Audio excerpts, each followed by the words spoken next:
সময়ের চাকা যে কখন কিভাবে ঘোরে তা হয়তো মানুষের কল্পনারও অতীত। কখনো ছেঁড়া জুতোর তলায় লুকিয়ে থাকে এমন এক ভবিষ্যৎ যা পাল্টে দিতে পারে অনেক অহংকারের ইমারত। এই গল্পটি এমন এক অদ্ভুত প্রতিশোধার ক্ষমার, যেখানে এক অবহেলিত যুবক ছেঁড়া পোশাকে একটি বহুজাতিক প্রতিষ্ঠানে কাজের সন্ধানে এসেছিল, কিন্তু সেখানকার দম্ভে অন্ধ এক তরুণী তাকে চূড়ান্ত অপমান করে ঘাড় ধাক্কা দিয়ে বের করে দেয়।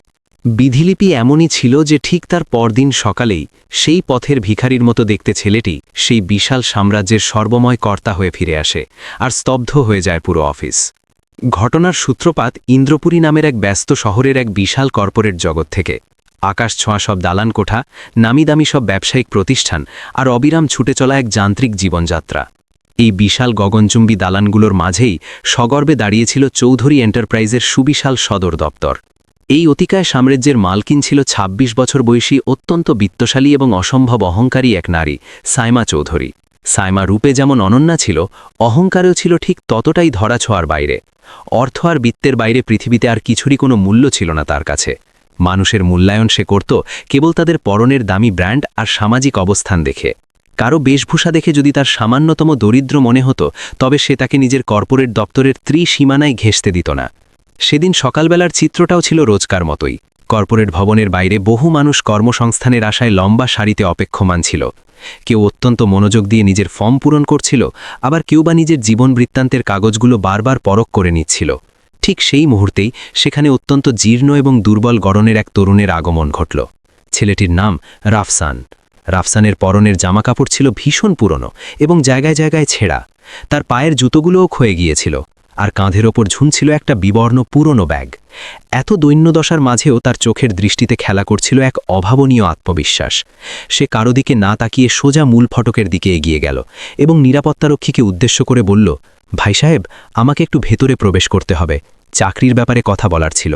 নিরাপত্তারক্ষী তাকে পা থেকে মাথা পর্যন্ত জরিপ করল এবং খানিকটা তাচ্ছিল্যের হাসি হেসে বলল, তুমি এখানে চাকরি করতে চাও? আগে নিজের পরনের কাপড়ের দিকে তো একবার তাকাও। রাফসান অত্যন্ত ধীর ও শান্ত কণ্ঠে জবাব দিল, পোশাক দিয়ে কি যায় আসে স্যার, কাজ করার মতো অদম্য স্পৃহা থাকাটাই তো আসল। ওই দিন ইন্টারভিউয়ের সূচি নির্ধারিত থাকায় নিরাপত্তারক্ষী কিছুটা চিন্তাভাবনা করে তাকে ভেতরে ঢোকার অনুমতি দিয়ে দিল। রাফসান ধীর কদমে বিশাল সেই অফিসের ভেতরে পা রাখল। ভেতরের চাকচিক্যময় দৃশ্য দেখে সে কয়েক মুহূর্তের জন্য থমকে দাঁড়াতে বাধ্য হল। চারদিকে ঝকঝকে টাইলসের মেঝে, বিশাল আকৃতির সব ডেস্ক, আধুনিক কম্পিউটার এবং অত্যন্ত পরিপাটি ও দামি পোশাক পরা কর্মীদের ব্যস্ততা। সে সোজা অভ্যর্থনা ডেস্কে গিয়ে উপস্থিত হল এবং বলল, আমি এখানে ইন্টারভিউ দেওয়ার জন্য এসেছি। রিসেপশনে বসে থাকা তরুণী কর্মীটি তাকে আপাদমস্তক দেখে নিজের ভ্রু কুঁচকে বিরক্তির সুরে বলল, তুমি এখানে ইন্টারভিউ দিতে এসেছ? রাফসান ঠোঁটের কোণে এক চিলকে হাসি ফুটিয়ে বলল, জি।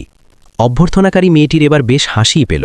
সে তার পাশের সহকর্মীর দিকে ফিলে ফিসফিস করে বলল, দেখ একবার কাণ্ডখানা, কোথা কোথা থেকে যে এসব মানুষ চাকরি পাওয়ার আশায় চলে আসে। তারপরও সে নিজের পেশাদারি আনুষ্ঠানিকতা বজায় রাখার খাতিরে বলল, ঠিক আছে, ওখানে গিয়ে বসো, ম্যাডাম এলে বিষয়টি দেখবেন। রাফসান গিয়ে একটি খালি চেয়ারে নিঃশব্দে বসে পড়ল।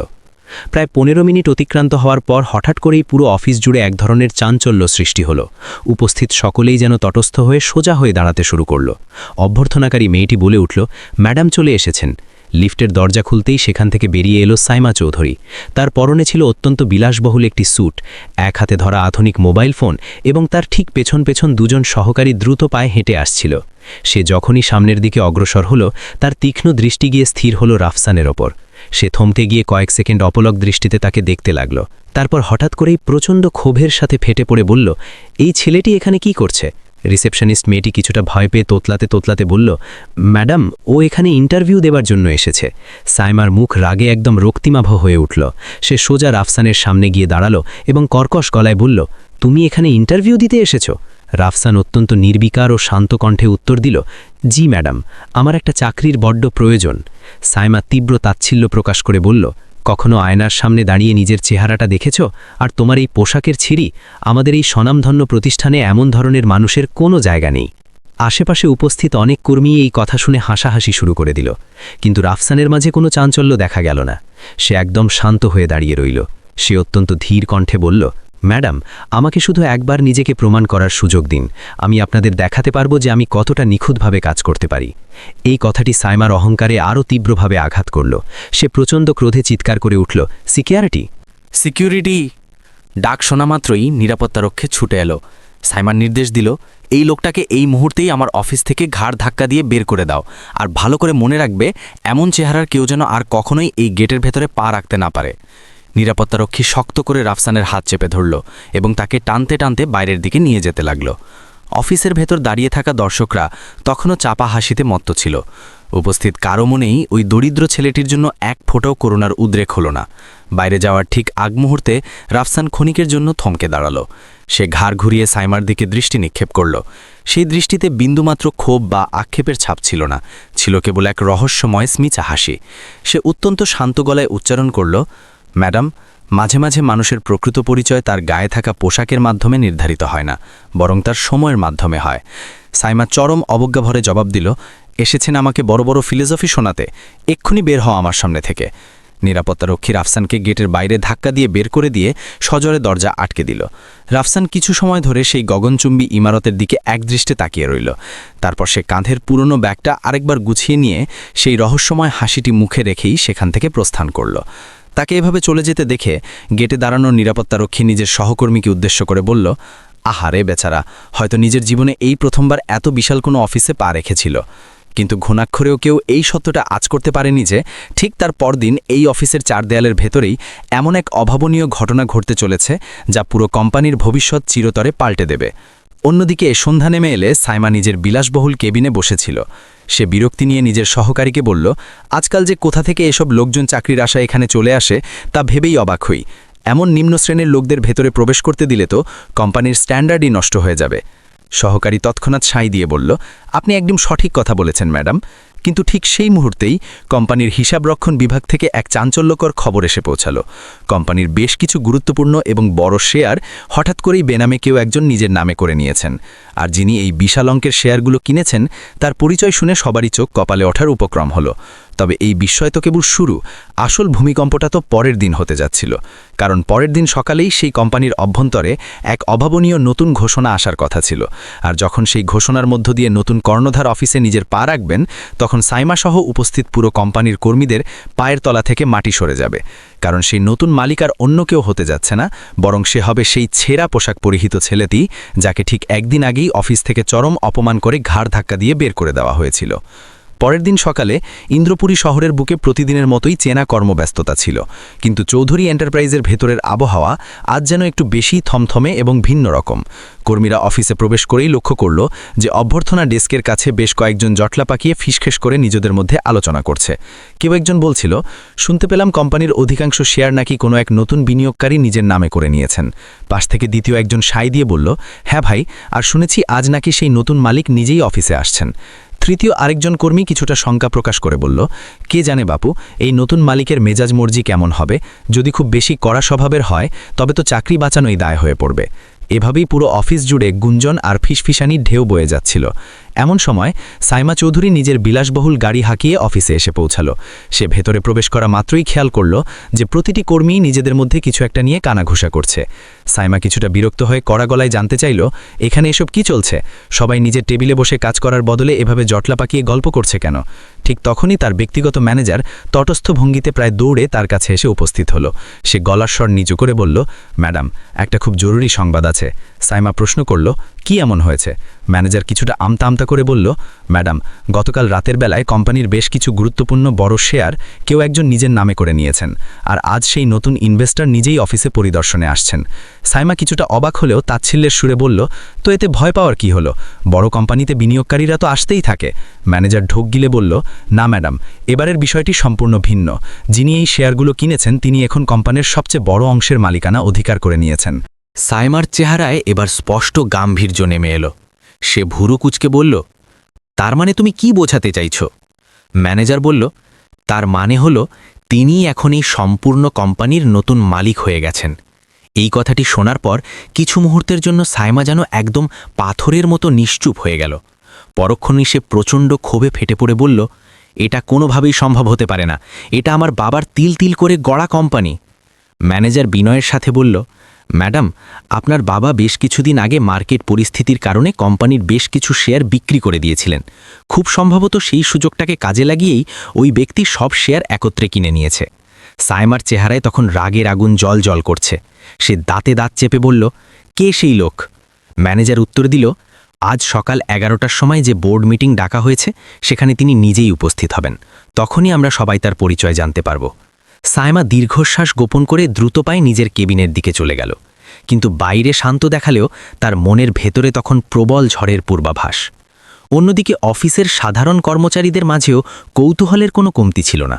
সবাই অধীর আগ্রহে অপেক্ষা করছিল এই নতুন কর্ণধারের পরিচয় জানার জন্য। সময় তার নিজস্ব গতিতে ধীরে ধীরে এগোতে লাগল। ঠিক 11:15টার দিকে অফিসে আবার নতুন করে চাঞ্চল্য শুরু হলো। সব স্তরের কর্মচারীদেরকে বড় মিটিং হলটিতে একত্রিত হওয়ার জন্য নির্দেশ দেওয়া হলো। সাইমাও সেখানে এসে প্রথম সারির একটি চেয়ারে গম্ভীর মুখে বসল। কিছু সময়ের মধ্যেই কোম্পানির প্রধান আইন উপদেষ্টা মঞ্চের ওপর এসে দাঁড়ালেন। তিনি হাতে মাইক্রোফোন তুলে নিয়ে গম্ভীর কণ্ঠে ঘোষণা করলেন, আপনাদের সকলের অবগতির জন্য একটি অত্যন্ত গুরুত্বপূর্ণ তথ্য প্রদান করা হচ্ছে। গতকাল রাতে আমাদের কোম্পানির প্রায় 60% শেয়ার একজন নতুন বিনিয়োগকারীর হস্তগত হয়েছে। সুতরাং নিয়ম অনুযায়ী আজ থেকে তিনিই হবেন এই কোম্পানির সর্বেসর্বা এবং নতুন মালিক। এই ঘোষণার সাথে সাথেই পুরো হলঘর জুড়ে গুঞ্জনের ঝড় বয়ে গেল। সবার দৃষ্টি তখন নিবদ্ধ প্রধান দরজার দিকে। আইন উপদেষ্টা পুনরায় বললেন, অনুগ্রহ করে আপনারা সবাই আমাদের কোম্পানির নতুন মালিককে করতালি দিয়ে স্বাগত জানান। এটুকু উচ্চারণ করেই তিনি হাত দিয়ে দরজার দিকে ইশারা করলেন। দরজাটি অত্যন্ত ধীর গতিতে খুলে গেল। উপস্থিত সকলের প্রতীক্ষারত চোখ সেদিকেই আঠার মতো আটকে রইল। কিন্তু দরজার ওপাশ থেকে যে মানুষটি ভেতরে প্রবেশ করল, তাকে দেখার সাথে সাথেই পুরো হলঘরের পরিবেশ যেন এক লহমায় জমে বরফ হয়ে গেল। কারণ ধীর কদমে ভেতরে প্রবেশ করা সেই সুদর্শন যুবকটি আর কেউ নয়, সে হলো সেই রাফসান। তবে গতকালের সেই জীর্ণ রূপের সাথে আজকের এই চেহারার আকাশ পাতাল তফাত। আজ তার পরনে রয়েছে অত্যন্ত দামি এবং নিখুঁতভাবে ইস্ত্রি করা একটি স্যুট, মাথার চুলগুলো অত্যন্ত পরিপাটি করে আছাড়ানো, আর চেহারায় লেগে আছে সেই চিরচেনা শান্ত কিন্তু দৃঢ় আত্মবিশ্বাস। অফিসের অনেক কর্মী বিস্ময়ে চোখ বড় বড় করে একে অপরের দিকে মুখ চাওয়াচাওয়ি করতে শুরু করল। কেউ একজন ফিসফিস করে বলে উঠল, আরে ভাই, এ তো দেখছি সেই ছেলেটাই যাকে কাল ঘাড় ধাক্কা দিয়ে বের করে দেওয়া হয়েছিল। আরেকজন অবাক কণ্ঠে সায় দিল, হ্যাঁ হ্যাঁ, ঠিক বলেছিস, ওই ছেঁড়া পোশাক পরা দরিদ্র ছেলেটাই তো। সাইমার দৃষ্টি যখনই রাফসানের মুখের ওপর গিয়ে স্থির হলো, তার মুখের রক্ত যেন মুহূর্তেই শুকিয়ে সাদা ফ্যাকাশে হয়ে সাদা হয়ে গেল। সে নিজের চোখের দেখাকে কোনোভাবেই বিশ্বাস করতে পারছিল না। গতকাল যেই সামান্য ছেলেটিকে সে চরম অপমান করে নিজের অফিস থেকে বের করে দিয়েছিল, আজ ভাগ্যচক্রে সেই ছেলেটি পুরো কোম্পানির দণ্ডমুণ্ডের কর্তা হয়ে তার চোখের সামনে সগর্বে দণ্ডায়মান। রাফসান অত্যন্ত সাবলীল এবং ধীর পায়ে হেঁটে মঞ্চের ঠিক মাঝখানে এসে দাঁড়ালো। তারপর সে খুব শান্তভাবে মাইক্রোফোনটি নিজের হাতে তুলে নিল। পুরো হল ঘরে তখন এমন নীরবতা যে একটা সূচ পড়লেও তার শব্দ শোনা যাবে। রাফসান ঠোঁটের কোণায় স্মিত হাসি ফুটিয়ে বলল, উপস্থিত সবাইকে সুপ্রভাত। তার গলার স্বর ছিল একেবারেই ধীর স্থির এবং আত্মবিশ্বাসে কানায় কানায় পূর্ণ। এরপর সে বলতে শুরু করল, আমার নাম রাফসান আহমেদ এবং আজ থেকে আমি এই কোম্পানির নতুন স্বত্বাধিকারী। এই কথাটি শোনার সাথে সাথেই পুরো হলঘর জুড়ে এক চাপা বিস্ময়ের বিস্ফোরণ ঘটল। অনেকের কাছেই পরিস্থিতিটা তখনও স্বপ্নের মতো মনে হচ্ছিল। রাফসান আবারও বলতে শুরু করল, আমি খুব ভালো করেই জানি যে আপনাদের মাঝে অনেকেই এর মধ্যেই আমাকে চিনে ফেলেছেন। কথাটি বলার সময় সে সরাসরি সাইমার চোখের দিকে তাকালো। সাইমা লজ্জায় ও অপমানে নিজের দৃষ্টি অবনত করতে বাধ্য হল।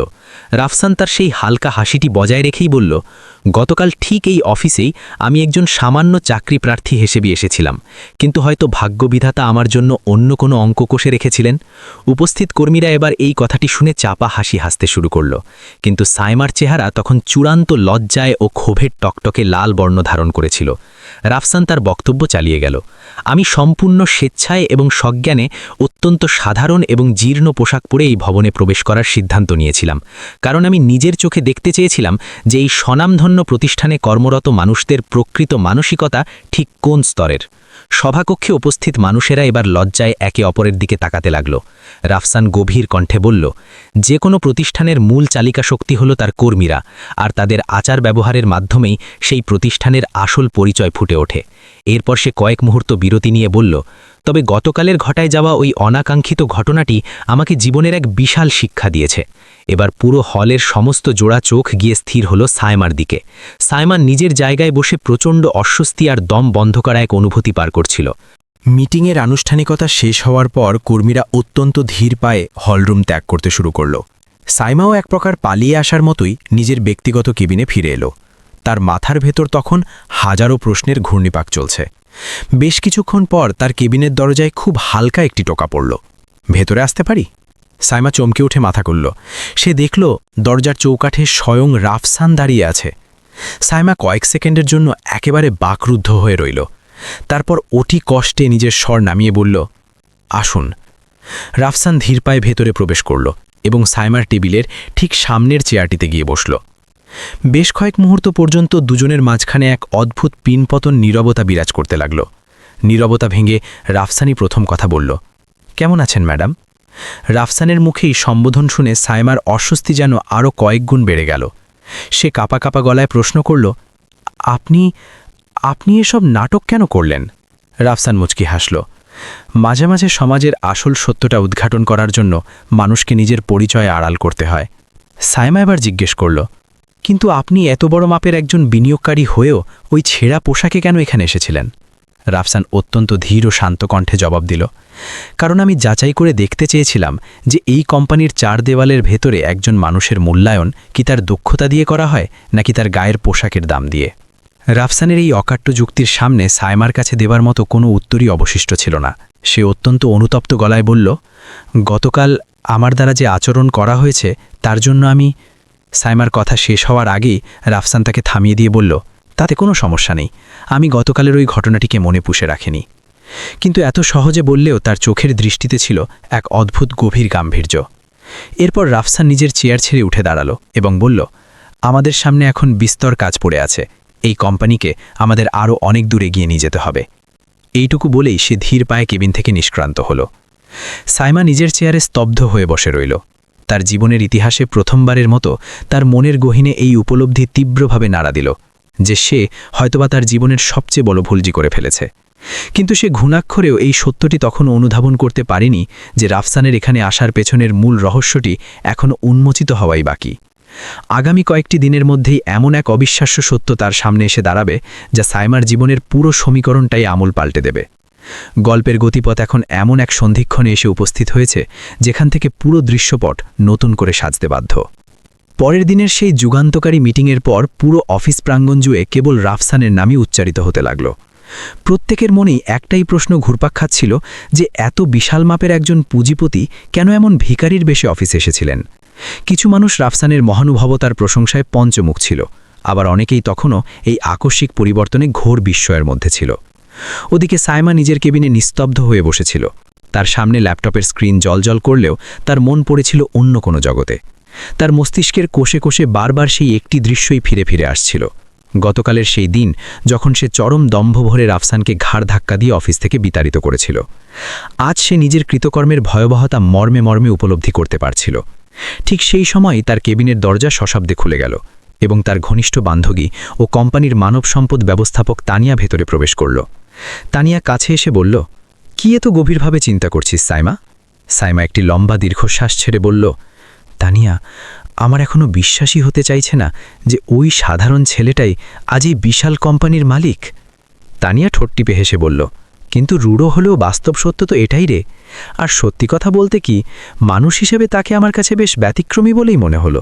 সাইমা কিছুটা বিরক্তির সুরেই পাল্টা প্রশ্ন করল, ব্যতিক্রমী বলতে তুই ঠিক কি বোঝাতে চাইছিস? তানিয়া অত্যন্ত শান্ত গলায় বলল, মানে হলো এত বিপুল অর্থবিত্তের মালিক হবার পরেও মানুষটার ভেতরে এক বিন্দুও অহংকার বা দাম্ভিকতা নেই। সাইমা এবার একদম নিশ্চুপ হয়ে গেল। তানিয়া একটু নিচু গলায় বলল, তোকে আরেকটা কথা বলি, আমার তো মনে হয় ওপরওয়ালা তোকে জীবনের একটা বিশাল শিক্ষা দেওয়ার উদ্দেশ্যই তাকে এই রূপে তোর সামনে পাঠিয়েছিলেন। সাইমা এই কথার কোনো প্রত্যুত্তর দিতে পারল না। অন্যদিকে রাফসান নিজের জন্য বরাদ্দকৃত নতুন এবং বিলাসবহুল কেবিনে বসে কোম্পানির বিভিন্ন গুরুত্বপূর্ণ নথিপত্র পর্যালোচনা করছিল। সেই সময় তার পাশে উপস্থিত ছিল তার দীর্ঘদিনের বাল্যবন্ধু এবং ব্যবসায়িক অংশীদার নাবিল। নাবিল হো হো করে হাসতে হাসতে বলল, দোস্ত, তুই কাল তো এক্কেবারে বাজিমাত করে দিয়েছিস। পুরো অফিসের মানুষগুলোর মুখের অবস্থা দেখার মতো হয়েছিল। রাফসান তার কথা শুনে কেবল হালকা একটু হাসল। নাবিল আবার জিজ্ঞেস করল, কিন্তু এবার সত্যি করে বলতো, তুই এত বড় একটা নাটক কি কারণে করলি? রাফসান নিজের চেয়ার ছেড়ে উঠে দাঁড়িয়ে জানালার দিকে এগোতে এগোতে বলল, কারণ আমার নিজের চোখে সমাজের আসল সত্যটাকে দেখার প্রয়োজন ছিল। নাবিল ভ্রুকুচকে জানতে চাইল, কিসের সত্যি? রাফসান জানালার কাঁচ দিয়ে বাইরের পৃথিবীর দিকে তাকিয়ে বলল, যে কোনো প্রতিষ্ঠানের প্রকৃত পরিচয় বহন করে সেখানকার কর্মীরা। আর আমি নিজের চোখে দেখতে চেয়েছিলাম যে এই কোম্পানির ভেতরে কাজ করা মানুষগুলোর মানসিকতা ঠিক কেমন। নাবিল সম্মতিসূচক মাথা নাড়ল। তারপর সে জিজ্ঞেস করল, তাহলে এবার তোর পরবর্তী পরিকল্পনা কি? রাফসান দৃঢ় কণ্ঠে জবাব দিল, এখন আমার লক্ষ্য হলো এই পুরো কোম্পানির খোলন নালচে বদলে ফেলা। নাবিল মুচকি হেসে জানতে চাইল, আর ওই চরম অহংকারী মেয়েটার ভাগ্যে কি আছে? রাফসান কয়েক সেকেন্ড নীরব থেকে অত্যন্ত ধীর গলায় বলল, সময়ের সাথে সাথে ওকেও নিজের ভুল বুঝতে হবে এবং বদলাতে হবে। এদিকে অফিসের বাইরের ক্যান্টিনের চত্বরে কর্মীরা চায়ে চুমুক দিতে দিতে নিজেদের মধ্যে আলাপচারিতায় মগ্ন ছিল। একজন কর্মী উচ্ছ্বসিত হয়ে বলল, ভাই, যাই বলিস না কেন, নতুন মালিককে কিন্তু বেশ অমায়িক মনের মানুষ বলেই মনে হচ্ছে। দ্বিতীয় আরেকজন তাতে তাল মিলিয়ে বলল, একদম ঠিক কথা বলেছিস, আজ সকালবেলায় উনি নিজে এসে সকল কর্মীদের সাথে হাত মিলিয়ে কুশল বিনিময় করেছেন। তৃতীয় একজন যোগ করল, আমি তো এটাও শুনতে পেয়েছি যে উনি নাকি সাধারণ কর্মীদের জীবনমান উন্নয়নের জন্য নতুন কিছু সুযোগ সুবিধাও নিয়ে আসতে চলেছেন। সময়ের সাথে সাথে পুরো অফিসের আফসানের ভাবমূর্তি একজন অত্যন্ত সজ্জন এবং আদর্শ মানুষ হিসেবে প্রতিষ্ঠিত হতে শুরু করল। তবে সায়মার জন্য এই পরিস্থিতির সাথে মানিয়ে নেওয়াটা মোটেও সহজ কাজ ছিল না। অফিসের করিডোরে বা মিটিংয়ে আফসানের মুখোমুখি হলেই সে চরম লজ্জায় আর অপরাধবোধে কুঁকড়ে যেত। এর কয়েকদিন পর রাফসান পুরো অফিসের সকল স্তরের কর্মীদের নিয়ে একটি জরুরি ও বৃহৎ সভার আয়োজন করল। নির্দেশ পাওয়া মাত্রই সব কর্মচারী মিটিং হলে এসে জমায়েত হল। রাফসান দৃপ্ত পদক্ষেপে মঞ্চে এসে মাইক হাতে নিয়ে ঘোষণা করল, আজ থেকে এই প্রতিষ্ঠানে বেশ কিছু নতুন এবং কঠোর নিয়মকানুন বলবৎ হতে যাচ্ছে। সবাই পিনপতন নীরবতায় তার কথা শোনার জন্য প্রস্তুত হল। রাফসান পরিষ্কার গলায় বলল, আমাদের প্রথম নিয়ম হল এই কোম্পানিতে কর্মরত কোনো কর্মচারীর সাথে তার পরিধেয় বস্ত্র অথবা তার আর্থিক অবস্থার ওপর ভিত্তি করে সামান্যতম বৈষম্যমূলক আচরণও বরদাস্ত করা হবে না। এই ঘোষণাটি শোনার সাথে সাথেই উপস্থিত অনেকের চোখের দৃষ্টি স্বয়ংক্রিয়ভাবেই সায়মার দিকে ঘুরে গেল। রাফসান তার কথা চালিয়ে গিয়ে বলল, আমাদের দ্বিতীয় নিয়ম হল কোম্পানির প্রতিটি স্তরের কর্মী এখানে সমান সম্মান এবং মর্যাদা পাবে, সে হোক গেটের পাহারাদার কিংবা কোনো উঁচু পদের ব্যবস্থাপক। কথাগুলো শেষ হতেই পুরো সভাকক্ষ জুড়ে তুমুল করতালির শব্দ প্রতিধ্বনিত হতে লাগল। সায়মা কেবল নিজের জায়গায় মূর্তির মতো চুপচাপ বসে রইল। মিটিংয়ের সমাপ্তি ঘোষণার পর সায়মা অত্যন্ত ধীর পায়ে হলরুম থেকে বেরিয়ে যাওয়ার উপক্রম করল।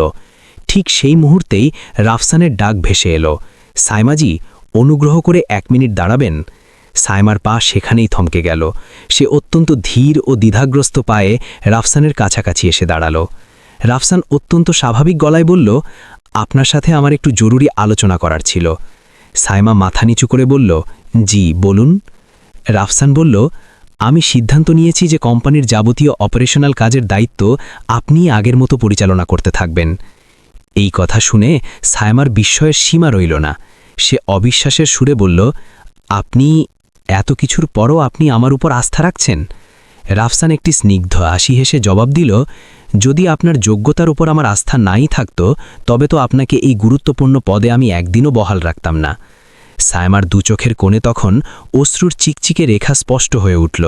সে অতি কষ্টে কান্না চেপে অত্যন্ত নিচু স্বরে বলল, আমি আপনার সাথে চরম অন্যায় আচরণ করেছিলাম। রাফসান অত্যন্ত নির্বিকার ভঙ্গিতে বলল, মানুষ মাত্রই ভুল হয়, আর ভুল থেকেই মানুষ শিক্ষা গ্রহণ করে। এই ঘটনার পর থেকে কয়েকদিনের মাথাতেই কোম্পানির অভ্যন্তরীণ পরিবেশ এক অভাবনীয় রূপ ধারণ করল। রাফসান নিজ উদ্যোগে সকল কর্মচারীদের বেতন কাঠামো বৃদ্ধি করে দিল। অফিসে কর্মীদের জন্য আধুনিক মানের নতুন সব সুযোগ সুবিধা চালু করা হলো। আর সবচেয়ে নজরকাড়া পরিবর্তনটি ছিল এই যে এখন অফিসের প্রতিটি স্তরের কর্মী সমান সম্মান এবং মর্যাদা পাচ্ছিল। এই বদলে যাওয়া পরিবেশে সায়মার ভেতরেও এক আমূল পরিবর্তন লক্ষ্য করা গেল। সে এখন তার অধীনস্থ কর্মীদের সাথে অত্যন্ত নম্র এবং বিনয়ী ভঙ্গিতে কথা বলত। একদিন অফিসের বাইরের মূল ফাটকে সেই একই নিরাপত্তারক্ষী ডিউটি দিচ্ছিল যে প্রথম দিন রাফসানকে ধাক্কা দিয়ে বের করে দিয়েছিল। রাফসান নিজে হেঁটে তার কাছে গিয়ে হাসি মুখে জিজ্ঞেস করল, কি খবর ভাই, কেমন আছো তুমি? রাফসানকে এভাবে সামনে এসে কথা বলতে দেখে পাহারাদার রীতিমতো ঘাবড়ে গিয়ে কেঁপে কেঁপে বলল, স্যার, আমাকে সেদিনের ওই চরম বেয়াদবির জন্য দয়া করে ক্ষমা করে দিন। রাফসান হো হো করে হেসে উঠে বলল, আরে ভাই, ঘাবড়াচ্ছ কেন? তুমি তো শুধু নিজের ওপর অর্পিত দায়িত্বটাই পালন করছিলে নিষ্ঠার সাথে। এই কথা শুনে পাহারাদারের দু চোখ বেয়ে কৃতজ্ঞতার অশ্রু গড়িয়ে পড়ল। একটু দূরে দাঁড়িয়ে সায়মা এই পুরো দৃশ্যটি পর্যবেক্ষণ করছিল। রাফসানের প্রতি তার মনের গভীরে থাকা শ্রদ্ধাবোধ যেন আকাশ ছুঁয়ে যাচ্ছিল। এত কিছুর পরেও এই গল্পের সবচেয়ে বড় রহস্যটি তখনও সকলের অগোচরেই রয়ে গিয়েছিল। এমন এক মর্মবেধী রহস্য যা রাফসানের এই অফিসে পা রাখার আসল উদ্দেশ্যকে সবার সামনে নগ্ন করে দেবে। আর যেদিন সেই চরম সত্যটি দিবালকের মতো স্পষ্ট হবে, সেদিন সায়মার পৃথিবীটা যেন আক্ষরিক অর্থেই ভেঙে চুরমার হয়ে যাবে। কারণ রাফসান তো শুধু এই বিশাল কোম্পানির চেয়ার দখল করার জন্য এখানে ছুটে আসেনি, তার আগমনের নেপথ্যে লুকিয়েছিল বহুকালের পুরনো এক বিশাল কারণ। আর সেই অব্যক্ত কারণটি এই গল্পটিকে এক অকল্পনীয় মোড়ের দিকে ধাবিত করতে চলেছিল। গল্পের ধারা এবার ঠিক সেই চূড়ান্ত সন্ধিক্ষণেই এসে উপস্থিত হয়েছে। ইতিমধ্যে কোম্পানির সার্বিক পরিবেশ যেন এক জাদুকরী ছোঁয়ায় বদলে গিয়েছিল। রাফসানের মহানুভবতার কারণে অফিসের প্রতিটি কোণায় এখন পারস্পরিক সম্মান এবং মানবতার এক অভূতপূর্ব বাতাবরণ সৃষ্টি হয়েছিল। কর্মীরা এখন যে কোনো সময়ের চেয়ে অনেক বেশি উৎফুল্ল এবং নিশ্চিন্ত মনে কাজ করত। প্রত্যেকেই সুযোগ পেলেই নতুন কর্ণধারের প্রশংসায় পঞ্চমুখ হয়ে উঠত।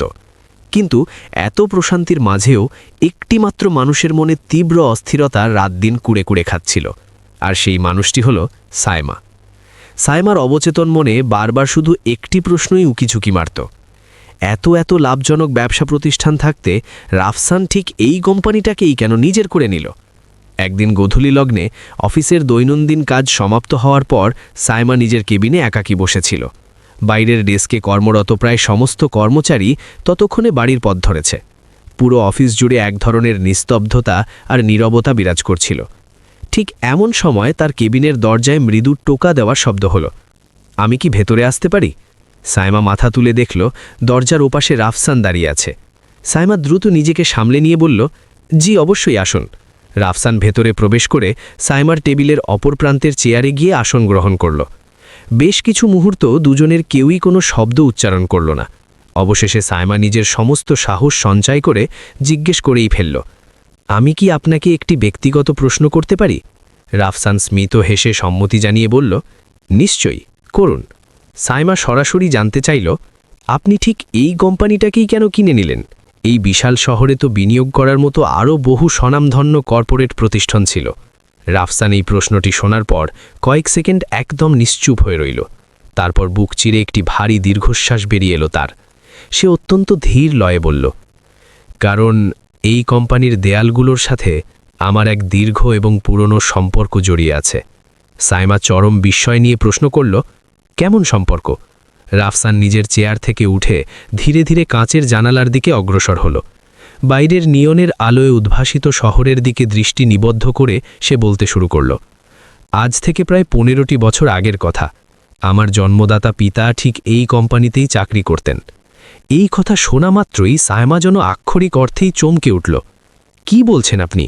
রাফসান শান্ত গলায় উত্তর দিল, হ্যাঁ, তিনি ছিলেন এই প্রতিষ্ঠানেরই একজন অত্যন্ত সাধারণ হিসাবরক্ষক।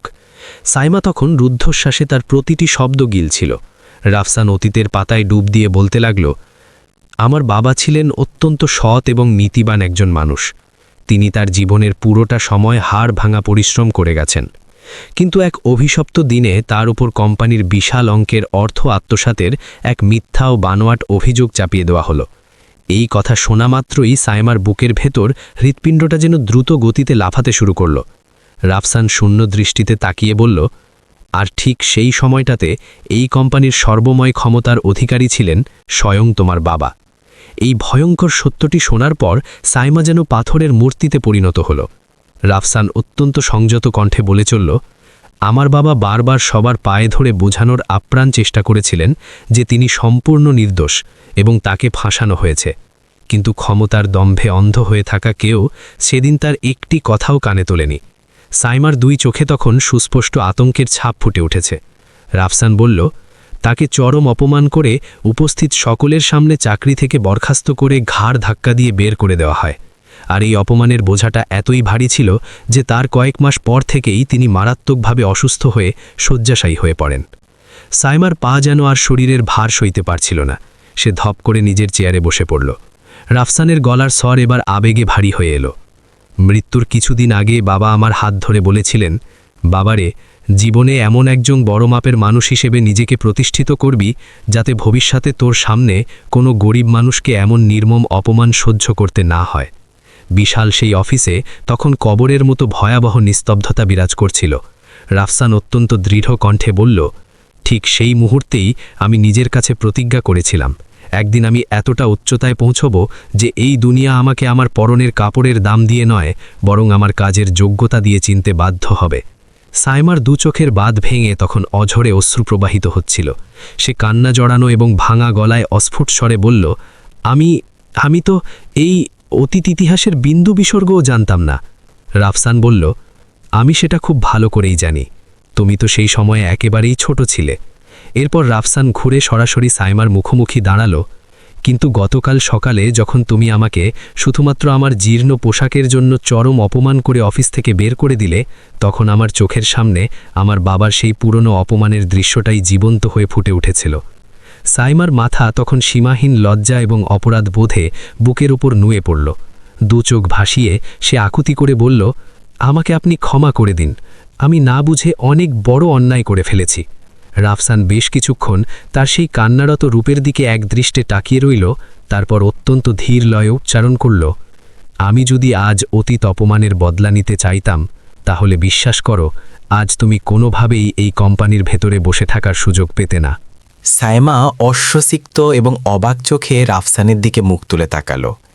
রাফসান অত্যন্ত স্নিগ্ধ একটি হাসি দিয়ে বলল, কিন্তু আমি তো এখানে কোনো প্রতিশোধের আগুন নেভাতে আসিনি, আমি এসেছি একটি ইতিবাচক পরিবর্তন ঘটাতে। সাইমার চোখের দৃষ্টিতে এবার প্রথমবারের মতো রাফসানের প্রতি এক নিখাদ এবং গভীর শ্রদ্ধাবোধের প্রতিফলন দেখা গেল। বেশ কিছুক্ষণ পর রাফসান নিজের কেবিনে ফিরে যাওয়ার উদ্দেশ্যে পাড়াল, কিন্তু ঠিক তখনই সাইমা পেছন থেকে তাকে ডাক দিল, রাফসান। রাফসান থমকে গিয়ে পেছন ফিরে তাকালো। সাইমা ধরা গলায় বলল, আজ আপনি আমাকে আমার জীবনের সবচেয়ে মূল্যবান শিক্ষাটি প্রদান করেছেন। মানুষের প্রকৃত মূল্য কখনোই তার পরিধেয় বস্ত্র দিয়ে নির্ধারিত হয় না, বরং তার অন্তরের সৌন্দর্য দিয়ে হয়। রাফসানের মুখে আবারও সেই চিরচেনা প্রশান্তির হাসি ফুটে উঠল। এরপর মাত্র কয়েক মাসের ব্যবধানে পুরো কোম্পানির চালচিত্র অভাবনীয়ভাবে বদলে গেল। সেখানে এখন আর ধনী বা দরিদ্রের মাঝখানে কোনো অদৃশ্য বিভেদের দেয়াল নেই। সকল স্তরের কর্মীদের জন্য এখন একটি মাত্র অলঙ্ঘনীয় নিয়ম তৈরি হয়েছে, প্রতিটি মানুষের প্রাপ্য সম্মান নিশ্চিত করা। সাইমাও এখন আর অতীতের সেই দম্ভে মাটিতে পা না পড়া অহংকারী মেয়েটিতে আটকে নেই। সে এখন সবার সাথে অত্যন্ত হাসি মুখে কুশল বিনিময় করে, বিপদে আপদে সবার পাশে গিয়ে দাঁড়ায়। একদিন অফিসের বাইরে সেই পুরনো নিরাপত্তারক্ষীটি নিজের দায়িত্ব পালন করছিল। রাফসান নিজে এগিয়ে গিয়ে তার কাঁধে হাত রেখে হাসি মুখে বলল, সেদিন সকালে তুমি যদি আমাকে ধাক্কা দিয়ে বাইরে বের না করে দিতে, তবে হয়তো আজ এই চমৎকার গল্পের শুরুটাই আর করা হতো না। নিরাপত্তারক্ষী মানুষটিও এই কথা শুনে প্রাণ খুলে হেসে উঠল। কিছুটা দূরে দাঁড়িয়ে সাইমা এই সম্পূর্ণ দৃষ্টিটি মন ভরে উপভোগ করছিল। সে নিজের মনে মনে গভীরভাবে ভাবল, মাঝে মাঝে সৃষ্টিকর্তা আমাদের জীবনের সবচেয়ে বড় ভুলগুলো ধরিয়ে দেওয়ার উদ্দেশ্যেই এমন কিছু ব্যতিক্রমী মানুষের সাথে আমাদের পথ মিলিয়ে দেন, যারা এসে আমাদের পুরো জীবনের হিসাবটাই পাল্টে দেয়। আর সত্যিই তো, ছেঁড়া পোশাকে আসা যে নিরীহ ছেলেটিকে সে অবজ্ঞা করে তাড়িয়ে দিয়েছিল, শেষমেশ সেই ছেলেটি তার জীবনের সবচেয়ে বড় এবং শ্রেষ্ঠ শিক্ষা হয়ে ধরা দিল।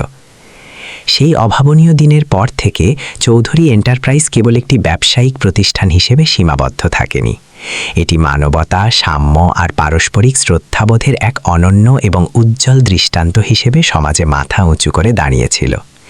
আর শহরের মানুষ প্রজন্মের পর প্রজন্ম ধরে এই গল্পটি মন্ত্রমুগ্ধের মতো একে অপরকে শোনাত। ছেঁড়া পোশাকে কাজ খুঁজতে আসা এক দরিদ্র যুবক, যাকে এক অহংকারী তরুণী অফিস থেকে ঘাড় ধাক্কা দিয়ে বের করে দিয়েছিল। কিন্তু ঠিক তার পরের দিন সকালে সেই ছেলেই যখন পুরো সাম্রাজ্যের নতুন অধিপতি হয়ে ফিরে এলো, তখন সে শুধু একটি কোম্পানি জয় করেনি, বদলে দিয়েছিল হাজারো মানুষের দৃষ্টিভঙ্গি।